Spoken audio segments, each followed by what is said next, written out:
Esta es una reflexión relativamente reciente que hice, van a ver por qué.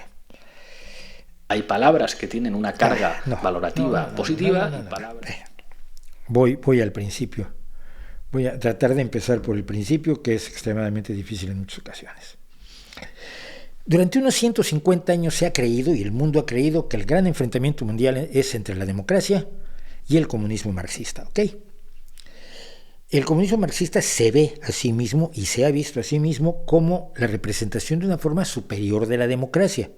O sea, no es que sea antidemocrático, sino que es más democrático de una manera distinta que las democracias representativas hijas de la Ilustración. Es una democracia, la democracia del comunismo marxista, más perfecta porque los trabajadores por primera vez tendrían una voz real y no serían simple y sencillamente el que vota, pero luego en realidad no toma decisiones. De ahí venía aquello de todo el poder para los soviets, todo el poder para los consejos de trabajadores. Vamos a verlo en palabras de Pablo Iglesias directamente. ¿Qué significa esto? Miren. Hay palabras que tienen una carga valorativa positiva y palabras que tienen una carga valorativa negativa. La palabra democracia mola, por lo tanto habrá que disputársela al enemigo cuando hagamos política. La palabra dictadura no mola, aunque sea dictadura del proletariado, no mola nada, no hay manera de vender eso. Aunque podamos teorizar que la dictadura del proletariado es la máxima expresión de la democracia en la medida en que aspira a anular unas relaciones de clase injustas que en sí mismas ontológicamente anulan la posibilidad de la igualdad que es la base de la democracia, no hay a quien le vendas que la palabra dictadura mola. La palabra que hay que disputar es la palabra democracia. Bien, vamos a dejar de lado que aquí directamente está explicando cómo iba a ser fingirse un demócrata para poder hackear la democracia. Pero eso es lo que ha tratado de hacer el comunismo marxista durante toda su historia y es razonable. Esto, por cierto, no es de hace 1.000.000 de años, esto fue en las jornadas organizando la resistencia del 24 de febrero de 2013, organizado por los colectivos de Filosofía y Letras de la Unión de Juventudes Comunistas, la UJCE. El comunismo se ve a sí mismo, el marxismo, por decirle pues de alguna manera, pero para diferenciarlo del socialismo democrático en el que me muevo yo, se veía a sí mismo como la expresión de una máxima democracia, una democracia muy superior donde en realidad se lograba una mayor igualdad porque los que iban a tomar las decisiones eran los trabajadores. Desde fuera, el comunismo soviético se veía más como una dictadura sin proletariado. Es decir, una dictadura... Hay palabras donde, que tienen una carga valorativa positiva. Una dictadura donde el aparato del Partido Comunista finalmente fue el que detentó todo el poder. Y la frase esa de todo el poder para los soviets eran los consejos de trabajadores que surgieron por toda Rusia después de la Revolución de Febrero, donde se depuso al zar y se instauró un intento de democracia que unos meses después derrotaría por las armas Lenin con la Revolución de Octubre, para instaurar el marxismo, y el marxismo como lo veía él, el marxismo-leninismo, pues en realidad los trabajadores todo el poder fue para la cúpula del partido, y así fue hasta el último día de existencia de la Unión Soviética. Pero hay que decir que muchas personas de muy buena fe, no es que quisieran poner gulags, no, gente de muy buena fe, con las mejores intenciones del mundo, pensaron e incluso piensan todavía hoy que al defender el comunismo marxista y luchar por él, en todo el mundo estaban dando a luz una forma de democracia más perfecta. Las democracias liberales, por otro lado, fueron muy raras con el marxismo. A ratos fueron condescendientes con él, a ratos fueron sus aliadas, como en el caso de la Segunda Guerra Mundial, y a ratos se enfrentaron brutalmente contra las ideas del marxismo, y se enfrentaron tan directamente que dieron lugar y cobijaron a dictaduras horrendas. Estados Unidos en gran parte de América Latina, Francia en Asia, especialmente en Vietnam, Inglaterra en el Oriente Medio, donde Inglaterra es la creadora del Shah de Irán, por ejemplo. Es decir, la paradoja es que estos supuestamente demócratas que defendían y estaban defendiendo la democracia contra el autoritarismo soviético, contra la dictadura del proletariado, erigieron una brutal cantidad de dictaduras feroces, dictaduras que no solo iban contra los marxistas, sino que arrasaban con todos los medio demócratas y medio progresistas que hubiera en el camino. Ahí no había medias tintas. Marx había decidido ya en 1848, cuando escribió el Manifiesto Comunista, que se había cerrado el ciclo de la Revolución Francesa, de la Revolución Burguesa, de la Revolución de 1789, que en 60 años habían sido suficientes para girar el ciclo de la historia, y que una vez acabadas las monarquías e instauradas las democracias liberales burguesas que finalmente defendían a los dueños de las empresas, las democracias capitalistas, pues se había pasado del feudalismo al capitalismo burgués, y que en 60 años estábamos listos para pasar al comunismo. Esto es sinceramente lo que él creía. La realidad es que Europa, a mediados del siglo XIX, cuando hablaba de esto, cuando decía esto así,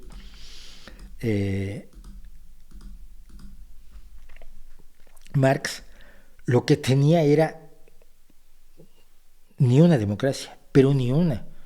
Tienes desde el Imperio Otomano hasta el Imperio Austriaco, el reino de Inglaterra, el reino de Francia, el reino de España, los estados papales, el reino de las dos Sicilias, un montón de reinos pequeños por aquí que no alcanzo a ver, el Imperio Ruso, el reino de Noruega, el reino de Suecia, todavía Suecia no se dividía en Finlandia y Suecia. ¿Cómo iba a terminar un ciclo si no había ni siquiera empezado el otro? Las democracias ocurren después, las democracias empiezan a ocurrir después de la Primera Guerra Mundial, las democracias vienen a consolidarse después de la Segunda Guerra Mundial, cuando caen los últimos reyes, o los reyes que quedan son lo bastante listos como para hacerse a un lado e implantar una monarquía parlamentaria que mantenga sus privilegios sin poder. Es decir, me llamo el rey, no trabajo, me tratan muy bien, tengo un ingreso seguro, soy el representante como la bandera o el escudo del país, pero ya no tengo poder, pero mientras no me toquen yo sin poder puedo sobrevivir, que es como sobreviven la mayoría de las monarquías que hoy existen en Europa. Lo que estamos descubriendo hoy es que estamos todavía peleando la guerra de 1789. Es decir, la guerra contra el marxismo fue básicamente gracias a que Lenin era un líder enormemente poderoso que pudo hacerse inteligentemente con el poder en un espacio geográfico y político que siempre había sido peculiar, que es el espacio de Rusia y sus alrededores. Pero los enemigos hoy en día no son ellos. Algunos sí dirán, hoy vienen los comunistas y te plantan. Tengo ya un video sobre el fantasma del comunismo que les recomiendo al respecto. Pero los enemigos son los enemigos de 1789. Los de la derecha en la Asamblea Francesa, los monárquicos o autoritarios, los que están a favor de que una sola persona decida por todo un país, sea un rey, sea un tirano, sea Hitler, sea Mussolini, sea Luis XVI o sea Fernando VII. Los que están con la Iglesia. Una iglesia que ha hecho guiños a ciertos avances para más o menos garantizar su supervivencia, pero que sigue siendo un elemento fundamentalmente retrógrado y reaccionario para todo el mundo. Y si no es la Iglesia católica, es la Iglesia anglicana o es la Iglesia de cada uno de los países donde la Reforma adquirió sus formas particulares, pero que siempre ha sido igualmente reaccionaria. No hay iglesia progresista. Y los progresistas en la iglesia los dejaron ser durante un tiempo allá por los años 70, 80 en América Latina y en España y en algunos países, y fue la iglesia con la opción preferencial por los pobres, que queda como una memoria y nada más, porque no queda más que como una memoria. ¿Quiénes más estaban? Los defensores del status quo anterior, de la ausencia de libertades individuales, el sacrificio de las libertades individuales en nombre del Estado, de la patria, de la familia, de la iglesia, del rey. Esos los que se sentaban a la derecha en la Asamblea Francesa, mientras a la izquierda se sentaban los de libertad, igualdad, justicia, fraternidad, democracia, libertades individuales, igualdad entre todos los seres humanos, esos seguimos estando allí. Y la guerra hoy contra Donald Trump que trata de tomar el poder. Y ayer nos enterábamos cómo trató de decirles a los choferes de la bestia, que es como le llaman al superblindado automóvil en el que se traslada el presidente de los Estados Unidos, dijo, llévenme al Capitolio. Dijo, señor, no hay condiciones para garantizar su seguridad, así que no lo podemos llevar, y que se lanzó a tratar de aferrarse al volante para obligarlos, olvidando que él venía en el asiento de atrás y que el otro pedía accionar los pedales. Pero bueno, así es Donald Trump, no pueden ustedes pedir mucho más de él. Y otro le tomó la mano y le dijo, señor, por favor, suelte el volante, y Trump se le lanzó al cuello. Tipo que siempre ha hecho berrinches y pataletas toda su vida. Donald Trump, Víctor Orbán, Vladimir Putin, Bolsonaro, Santiago Abascal, Le Pen, Farage en el Reino Unido, Boris Johnson en el Reino Unido, todos ellos son representantes de una idea patrimonialista del poder, que es lo contrario a la democracia, que es la base sobre la cual podemos construir cualquier futuro. Con sus acciones de mentiras del Partygate que ya analizamos aquí, Boris Johnson no hacía otra cosa que decir, la democracia está para que me elijan a mí, una vez electo yo hago lo que me sale de donde ya les conté, hago lo que me da la gana. Donald Trump hacía lo que le daba la gana. Soy el presidente de los Estados Unidos, puedo hacer lo que me dé la gana, y lo decía además aduciendo un artículo de la Constitución que no le da ese poder. Es el poder omnímodo de Putin, el poder omnímodo de Erdogan, el poder omnímodo del partido Fidesz en Hungría, el poder omnímodo de la ultraderecha polaca que está gobernando. Esto es un asunto entre ustedes y yo. Lo que tenemos que defender es la democracia. Es la única que garantiza poder ir hacia otro lado. Incluso, si tú piensas como Pablo Iglesias, que es legítimo, pues estaré en desacuerdo contigo, pero es completamente legítimo. Si tú crees que lo que tienes que hacer es hackear la democracia para instaurar la dictadura del proletariado, una democracia más soviética, solo lo vas a poder hacer si partes de una sociedad democrática. En una sociedad autoritaria no puedes. En una sociedad autoritaria no puedes darle la charla que le dio Pablo Iglesias a las juventudes comunistas, o las giras que hacía por toda España de Centro Ocupa en Centro Ocupa, contándoles cómo iban a hacer la revolución, que eso lo empezó a hacer desde 2012. Para que pudiera hacer eso Pablo Iglesias sin que nadie lo molestara, era necesario que lo hiciera en una democracia medianamente funcional. No hay democracia perfecta y la española no lo es. Pero es una democracia tan funcional que puedes hasta preparar tu hackeo de la democracia abiertamente y ponerlo en YouTube y no pasó nada. Y yo tengo vídeos de Pablo Iglesias de aquellos años para tirar para arriba, porque yo lo empecé a seguir antes de que fundara Podemos. Pero bueno, sin democracia no puedes ni siquiera ser un disidente eficaz. Sin el debilitamiento del autoritarismo, sin la lucha contra el autoritarismo, si te obligan a la absoluta clandestinidad, tus posibilidades de triunfo son escasas. Necesitas un rey tan tonto como Luis XVI para que tenga ciertas esperanzas tu insurrección de salir adelante. Una insurrección que después se vio seguida por la Restauración y luego acabó teniendo como emperador a Napoleón III, el sobrino de Napoleón. Háganme el favor. Hay mucha gente que se está planteando la idea de que la democracia es prescindible, que el bienestar emocional, que el bienestar material, que la seguridad, que la lucha contra las personas que me caen mal, valen lo suficiente como para cancelar la democracia. Yo no lo creo.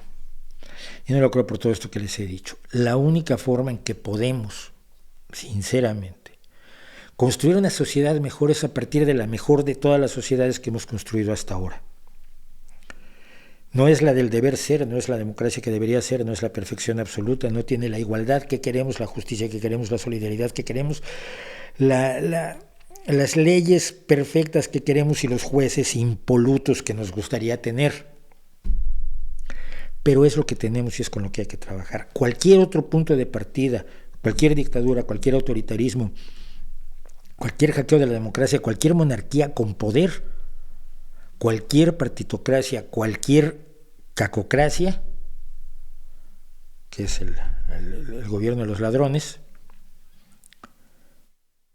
hace imposible pensar nuevamente en la posibilidad de que la gente común y corriente, como yo y como tú, tengamos algún poder político y podamos incidir en los cambios de la sociedad, por ejemplo, para impedir que las mujeres sean consideradas fábricas de niños. Y ese es solo un ejemplo. Hay detrás muchísimas cosas sobre sindicatos, sobre derechos, sobre sanidad, sobre educación, sobre derecho a una vida digna, que se ponen en juicio cada vez que se lucha en contra de la democracia. Yo creo que con eso ya me metí con todo el mundo que tenía que meterme. El marxismo no tiene nada que ver con las garrapatas de Podemos. Eso discútelo con las garrapatas de Podemos, porque no olvidemos que cuando empezaba, se llenaba la boca Pablo Iglesias en la televisión de la ultraderecha, diciendo yo soy comunista, y Juan Carlitos Monedero salía diciendo si no eres comunista no puedes ser buena gente. Pues mira, hay mucha gente que es buena gente sin ser comunista, y tú, siendo comunista, eres una pésima persona, y te conozco, Juan Carlitos. Así que viva la clase trabajadora, sí, vivan todos, porque esa comodidad de algunos que siguen teniendo. Yo tenía un cuento que nunca escribí bien, de un señor que tenía una pancarta, y la pancarta decía que viva la lucha de la clase obrera. E iba a todas las manifestaciones con ella, y en todas las manifestaciones colaba. No logró nada por su sociedad, pero era muy feliz, porque cada vez que había una manifestación por igualdad de salarios, por un fraude democrático, por los derechos de la mujer, por los derechos de los homosexuales, porque había maltrato a los perritos, él tomaba su pancarta que dice que viva la lucha de la clase obrera y salía con ella y se adhería a la manifestación. Vamos a tratar de profundizar un poco y de matizar un poco más nuestras posiciones políticas, porque lo que se juega es mucho. Y no sé ustedes, yo no quiero tener hijos vasallos, hijos súbditos, hijos bajo una dictadura. Llámenme raro.